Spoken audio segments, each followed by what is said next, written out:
Hey Michael, it's Kyle here with your Fiverr gig. First of all, thanks for the gig. It's always educational and exciting to do, to work with people of all sorts and shapes and all kind of projects. And this is the first time I've done any sort of senior care home or living center or anything like that. So I'm definitely a new experience. And your website is, compared to some of these that I get, your website is well developed and well thought out. So um, what I really want to talk about in this call, just because you have a lot of the main pointers covered that I usually like to cover with my more basic customers. Let's talk about your strategy for capturing leads and how to really measure that and quantify that and make sure that those sorts of things are well taken care of and what you have a good handle on those metrics. And then we'll go into getting leads sooner and earlier in different and in diverse ways. Your website, if you think of you think of a bicycle wheel. You sort of have all these spokes around it, and you have a hub in the center, of the rim or of the wheel. And your website can really be the hub, the functional hub of your business in regards to customer communications, lead generation, lead management, marketing. It can really be a hub for anything. If you guys do radio ads, whatever that other marketing might be, you certainly want to make sure you tie in your website to it, in as many ways as possible, if you know what I mean. So, jumping right into tracking and measuring what's happening with your website, I know you gave me an analytics page. I don't think it was Google Analytics. It's not something that I was familiar with particularly. Therefore, I don't know how detailed um, your analytics is with that. I don't know how happy you are with that program and what they're doing. I'm not sure. I don't have a lot of experience with it. My main experience is with Google Analytics, and really what they do that I really like is they break down very specifically what pages are getting the most traffic, what pages are getting bounced off of the most, how long people are staying on each page, where they're going to next, overall traffic flow, which is important to your sales funnel, important to give you feedback on where your customers are clicking or going. It's probably true that 80% of your traffic are clicking only about 20% of these links in regards to where they're going and what path they're following through the website. It's fine to have multiple paths. It's fine to have multiple experiences through the website. For instance, somebody come to the homepage and click on a video. That's a certain experience and a certain first impression. They can go here and just do an immediate zip code search to see if they have one in your area. And only then, after they find out that, okay, well, yeah, there is one closer where we'd want to be, then I'm going to go back to this website and learn more about your facility. Things like that might be something to think about. Think about where how your users are experiencing your website in the different channels that they can follow. Some people are more visual naturally. Some people are going to go towards the video. Some people are going to go right towards the text. You have a very well-rounded approach. Your website's probably in the average is probably performing much better than most websites. We'll just call it an above-average site. I'm not sure how your SEO is and how you rank compared to your competitors. That is another strategy, another story for another day. I do see you have a blog. I didn't go ahead. I didn't click in there. Let's see what you have going on here first. So yeah, I mean, relatively recently, yeah, it looks like you're doing a good job with that. I don't know who's writing that or how that works out, but as long as you're getting, the content up and you're also, doing the keyword saturation and things that you need to do that, it does look like you have, have a good handle on all those things. So again, let's go back to this user experience and let's talk about capturing leads and how to do that measurably.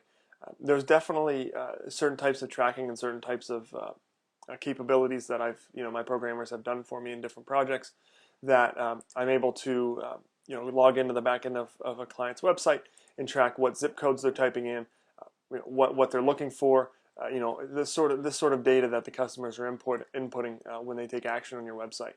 Those are the sorts of things that you'll want to measure, and those are the things where you'll start to understand your conversion rate. It's great that you don't need an email address here. I had a client recently. They had a zip code search for their product that they were offering in their service, but they said, give us your name and email address as well as your zip code before they click find. And the moral to that story was it's too early in the game to be asking for personal information. Usually people are going to want to sit with you, experience some content, find out really a little bit more what's going on before we ask for their name and email address, if that begins to make some sense. But again, it looks like you have all that covered on the broad sense. But again, let's really talk about ways to track your conversion. You have a few calls to action here on the homepage, which is fine. Multiple user paths and channels are fine. Request a brochure, that's probably a popular one, just a thought. I don't see your clientele spending a lot of time online. They're probably going to find you. They're probably going to find your information, and then they're going to want to contact somebody personally or get some physical things in the mail to them. So request a brochure is a great thing to do, no doubt about it. If there's one thing I would add as far as a design change that I might test out if this were my site and I were in charge of this site, I see you have free reports available. I would think about tying these into one report and making it one strong, clear call to action to really deliver on helping them. And what this is all about, content marketing, is all about helping your potential customer become a more empowered and informed buyer. And when you do that, there's a natural sort of reciprocation that happens. When you provide them that valuable content, it's more likely that they're going to trust you in a lot of ways, as far as you're going to automatically become the expert in their mind. And obviously, the information should always be valuable, true, and helpful. But this creates a little bit of decision anxiety for me. If I'm looking for all this, I would love to see a report that covers all these things, and you could bullet point. Download our free report, and there's got to be a lot of fear around around putting your loved ones in a care home.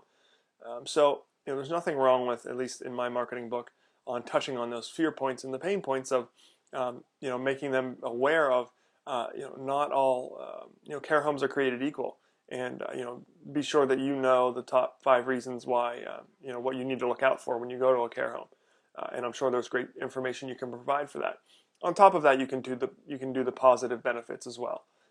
How to choose wisely, 40 questions to check off. Okay, so you do that a little bit, but I would combine these into one report.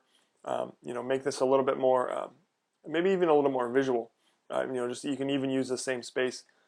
You probably don't need to have it on the home page any more than right here. Combine this report, and just sort of giving you a hypothetical here. Combine the report, make it a little bit of a more visual based. You can even do like a document looking sort of 3D, PDF page, if you know what I mean. You can do that.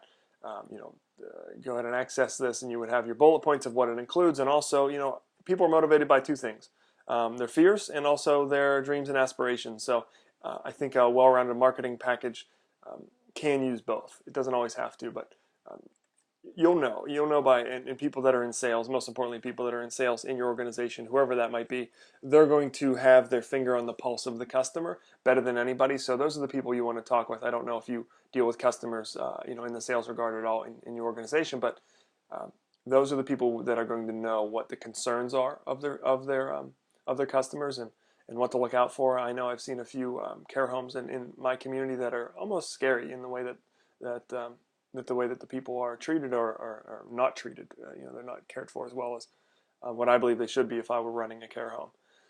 So all that being said, think about your calls to action. Think about ways to captivate and compel people to engage with you.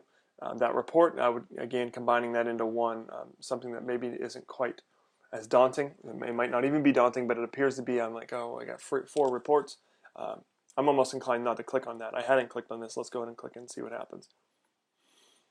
So it looks like maybe you give them all 4 of these in one swoop when you do that, which is fine. Which is definitely a not a bad thing. But again, making this a little bit more clear and tangible and visible, and those sorts of things. Even touching on those concerns of what they have. I'm perfectly fine. I'm perfectly okay with that as a marketer going into that slightly scary area of where what are those fears that people have, and that will definitely get them engaging with you more. And of course, that's your opportunity to deliver a solution for them that is above the rest, so to speak. So testing out these things is going to be important going forward. I don't know if you do any split testing. I'm not sure if you know what split testing is, but go ahead and do some research on that. Google will give you everything you need. There's some great plugins for WordPress. I'm not sure what CMS, or if you're using a CMS, maybe it's just a PHP site, but there's certainly some ways you can implement split testing here to see what's capturing visitors better, if you know what I mean there. Split testing, basically, just to give you a quick definition, is when one page loads, when somebody sees one of your pages, they get a certain layout and content, and then another visitor, the next visitor gets another layout and content, and then over the course of a few hundred or a few thousand visitors, you'll get to see which page is engaging better, based on your theory on how one page should look or how one page could be improved. So you definitely don't want to break what's working. It's all about evolving and improving from there. So that's why split testing really offers you a valuable approach to that. Let's go into very quickly here other forms of marketing and other strategies of communicating with your customers. There's a saying that I like to use in marketing. It's enter the conversation that's already happening in your prospect's head. And one of the things that I talk about a lot in my strategies is to know your customer and to know your customer better than anybody else in your industry. And that person who knows the customer, understands their needs and concerns, and can address them in their products and in their services, can and will have a strong market following. Basically, you'll have customers because you're taking care of and you're responsive to the market. So that being said, where does your customer hang out? Who are they? What kind of conversations are they having about these sorts of things? Are they at country clubs? Are they at are they at golf outings? Are they at restaurants, nightclubs? Where is it that they typically hang out? Sometimes I'm 29 now, and my dad's not quite at that age, to where he's going to need a senior care living home. But I'm going to be, excuse me, I'm going to be, in my 40s and 50s, and that's going to be something that I'm going to be, aware of, and I'm just thinking about the places that I would be, talking to people. I would want to, talk to my friends and neighbors and people that I know and trust, where they have taken their, their family for these sorts of things. And if you begin to catch my drift, so you can catch and engage with people earlier on in the conversation, way before they're actually doing a Google search for assisted living, if you know what I mean by that. Think about the frame of mind somebody's in when they are in Google or doing a search in Google looking for an assisted living home. Think about where they'd have to be. Okay, so maybe mom's getting sick, maybe she's falling down, she's not able to take care of herself anymore. Whatever that scenario may be, that's at a much more immediate point, and that's great that that's something you definitely want to have covered with your SEO and search engine ranking. That's definitely something you want to have covered. But thinking about where you can go with this, as far as, okay, you're doing a great job with what you have, let's move further up that funnel. And that's where things like social networking and social media can come into play. Not a lot of I don't know who the key decision makers are in your market, but generally in households, and this is obviously shifting and has changed over the last 20 years, but the male is sort of still the typical breadwinner and decision maker. But if it's not the females are certainly becoming and have become much more influential in the decisions. And females in the ages 30 to 40 and even to 50 are active on social media much more than males of that age. So you probably can get to the influencers that are of that age and demographic that you're looking for. Facebook ads and Facebook media and that sort of thing. You can do a lot with that and do highly targeted marketing that really can help you attracting customers much higher up the sales funnel, if that makes sense. And the sales cycle will be a lot longer. You might not hear from these people for a year or two, but you've planted those ideas in their head as far as, we are here, we're available, we're an option, and we think we're the best, and here's why. So those are the sorts of things you can do. It's really important that you think about your marketing strategy. And a marketing strategy today in this day and age is really a content strategy. What kind of communication, what kind of data, what kind of information are you going to be putting on the internet that's going to help your customers become more empowered and more informed buyers? I see you have a lot of different blog articles here. You have different things about how to pick a facility. You have 8 brain exercises and tips for seniors. I would say that you're onto something here with this one. How can you help me care for my mom a little better? Even before she comes to the community. Well, obviously, this looks like a great place, but I want mom to be as independent as long as possible before I bring her, to this home. Great. I want her, her last years to be comfortable in a place like this. But there to me it would be a powerful thing if you. If I attributed Carlton Senior Living, your company, as to helping me get the information that I need to make sure mom is as healthy as she can be now, long before I ever bring her in. And I'm a big believer in reciprocation and how those things come around to you down the road. It's a bit of a pay it forward sort of exercise. It's a bit of a a goodwill and a good faith sort of thing. But that's the sort of content. That's the sort of headspace almost. It's that sort of mindset that your marketing could be in if you want to take that strategy. And by what I see, as far as a lot of the case studies that I've seen, uh, those are the people that are really taking advantage of social media, of the internet, and all those different things. So think about that. Think about that in your strategy. How can you deliver value to your prospects?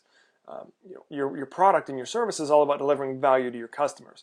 How can you deliver value and help your prospects become more informed and empowered? That's the next level of the cake. That's the next layer of that funnel that is really about a long-term strategy of building relationships with your community, building relationships with people in your state. All of those things.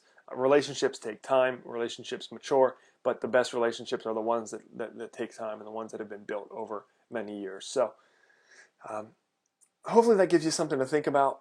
I'm not sure if that's where you thought this was going to go with the strategy. As always, I want to make sure that your satisfaction is 100% guaranteed. So give me any feedback. Let me know if this is gives you some ideas. And if you have any questions, let me know. Best of luck to you. All right, we'll see you.